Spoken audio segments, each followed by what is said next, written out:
Hi everyone, and welcome back to the channel. Today we are traveling to one of the most magical cities on earth, Venice in Italy. A place built on water, filled with beauty, mystery, and history. But behind the postcard perfect canals lies a story, a city that's slowly sinking, yet still fighting to survive. Venice is a city unlike any other. Built on many small islands in a lagoon, it has canals instead of streets, gondolas instead of cars, and beautiful old buildings that tell tales of a long and rich past.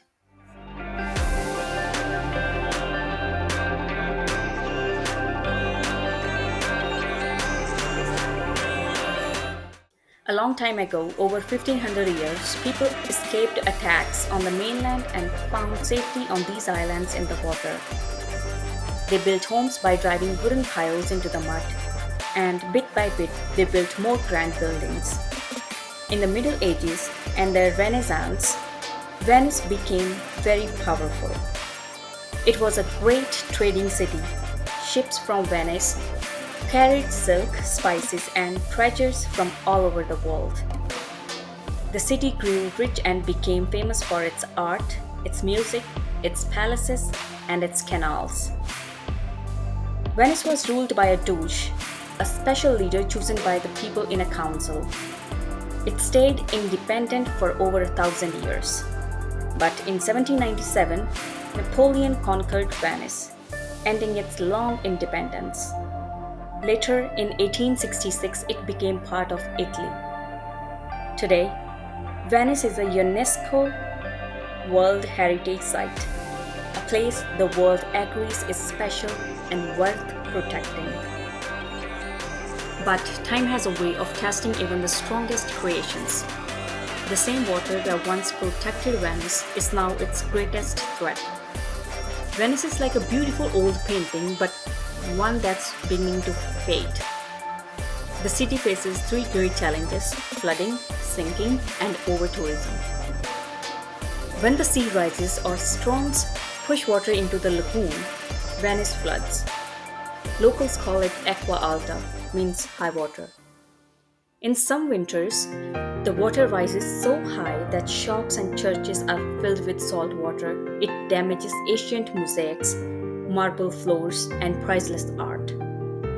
In 1966, the floodwaters rose nearly 2 meters, one of the worst disasters in the city's history, and the floods keep coming back year after year. Venice is also slowly sinking. For decades, the land beneath it has been compacting, and the city has dropped lower, just a few millimeters each year, but enough to make a difference. When the tide rises now, even small storms can turn the street into rivers. And then there's the flood of people. Millions of tourists visit Venice every year, far more than the city can handle.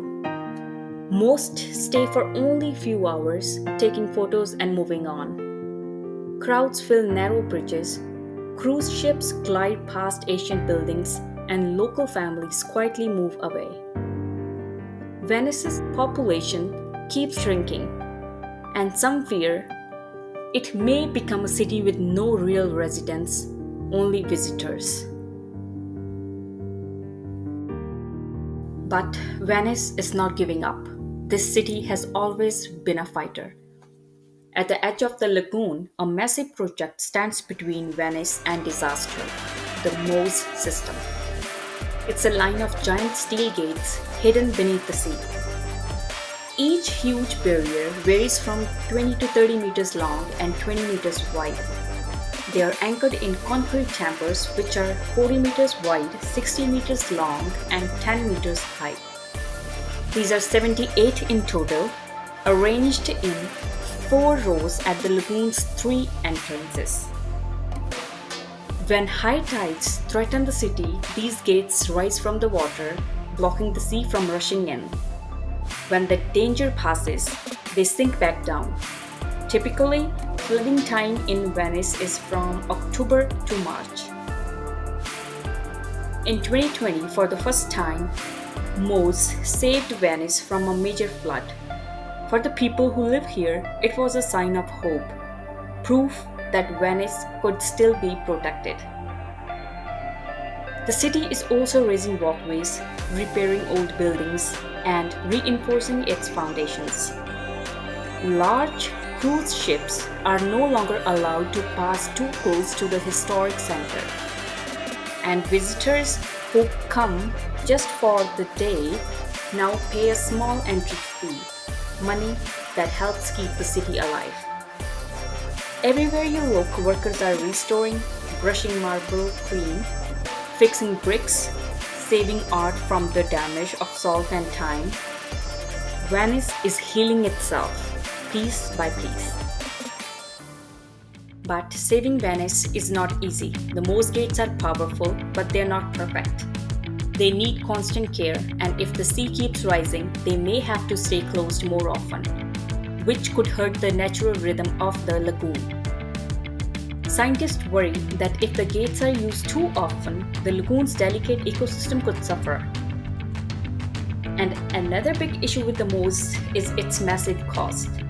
About $8 billion to build, plus $328,000 each time it's raised, nearly twice the expected amount.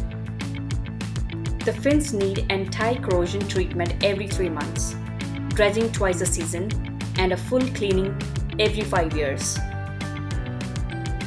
And despite the rules and visitor fees, overtourism hasn't disappeared.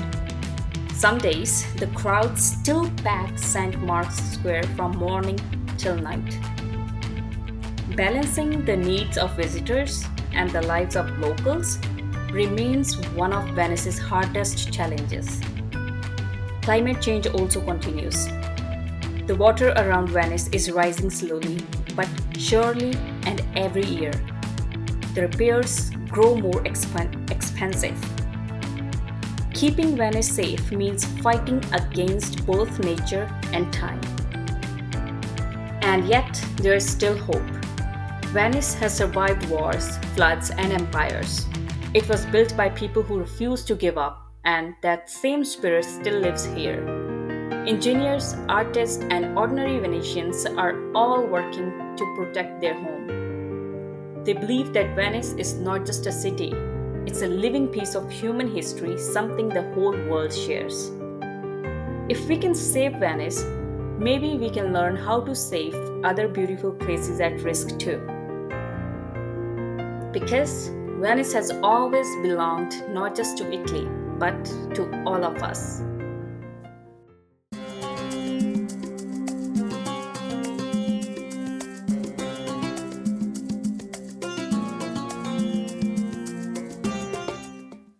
Thank you for watching the story of Venice, a city that continues to fight the sea. If you enjoyed this video, don't forget to like, share, and subscribe for more stories from around the world.